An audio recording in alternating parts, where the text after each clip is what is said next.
शेषनाग हिंदू धर्म के सबसे प्रसिद्ध और सम्मानीय नाग के रूप में जाने जाते हैं। यह वही नाग हैं जिन पर भगवान विष्णु प्रलय काल में योग निद्रा में शयन करते हैं। कहा जाता है कि पृथ्वी शेषनाग की सिर पर ही है। लक्ष्मण और बलराम जी को इनका ही अवतार माना जाता है। लेकिन कौन है ये, इनके माँ बाप कौन हैं? शेष नाम का अर्थ देखें तो इसका अर्थ होता है बचा हुआ। जब सृष्टि में कुछ भी नहीं रहता, सब तरफ शून्य ही शून्य रहता, तब दो ही चीज़ें होती हैं। एक परम ब्रह्म निरंकार परमात्मा जिसकी साकार परिकल्पना वैष्णव लोग भगवान विष्णु के रूप में करते हैं। दूसरा समय यानी काल, जिसे शेष भी कहा जाता है क्योंकि वो शेष रहते हैं। लेकिन जब कुछ नहीं था तब समय भी रुका हुआ यानी स्थिर जान पड़ता है, क्योंकि उसके सापेक्ष कुछ नहीं है।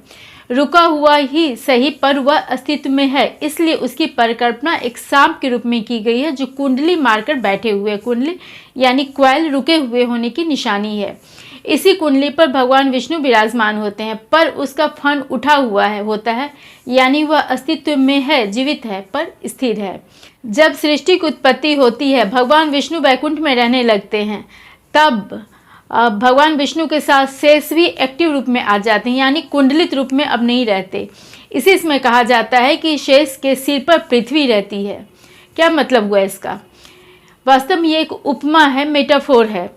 धर्म पृथ्वी को धारण करता है, पृथ्वी धर्म पर ही टिकी हुई है, जैसे कई बार इन ग्रंथों में आते हैं, वैसे ही पृथ्वी शेष के सिर पर है। यह एक मेटाफोर है, यानी समय ने समस्त सृष्टि को धारण कर रखा है। चूंकि समय से सब बंधे हुए, इसका न तो नाश हो सकता है न ही इससे बचा जा सकता है, इसलिए इसे काल भी कहा गया है। इसी सेंस में मृत्यु के लिए भी काल शब्द आता है।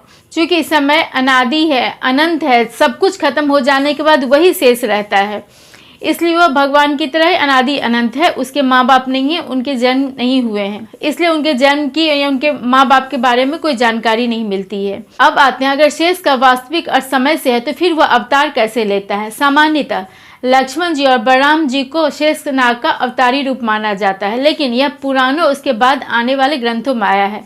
वाल्मीकि रामायण में क्लियर कहा गया है कि राम चारों भाई भगवान विष्णु के अंश से ही उत्पन्न हुए थे। उत्तरकांड में उन चारों के विष्णु के रूप में स्थित होकर अपने धाम जाने का वृतांत है। पूरे रामायण में लक्ष्मण जी का शेष नाग के रूप में कहीं भी उल्लेख नहीं है। वास्तव में वर्तमान हिंदू धर्म का जो रूप हम आज देख रहे हैं वह पुराणों से आया हुआ है। पुराणों से पहले जो भी ग्रंथ लिखे गए थे, वैदिक ग्रंथ, महाकाव्य, सूत्र साहित्य आदि, उनमें जो मेटाफोर, कॉन्सेप्ट आदि यूज हुए थे, उसे कैरेक्टर के रूप में ढालकर पुराणों में उन्हें कहानी के रूप में प्रस्तुत किया गया, ताकि आम जनता उसे याद कर सके और समझ सके। एक सामान्य अनुभव की बात है, कहानी या कला के रूप में किसी चीज़ या विचार को विजुअलाइज करके याद रखना अधिक आसान होता है। लेकिन बाद के समय में इन कहानियों को ही अधिक डेवलप किया जाने लगा और ओरिजिनल कॉन्सेप्ट लोग भूलते चले गए। एक तो भाषा बदलने के कारण, दूसरा मौखिक एवं सुनने सुनाने की परंपरा होने के कारण समय के साथ लोग मूल ग्रंथ को भूलने लगे और पुराण की कथाओं को ही याद रखने लग गए।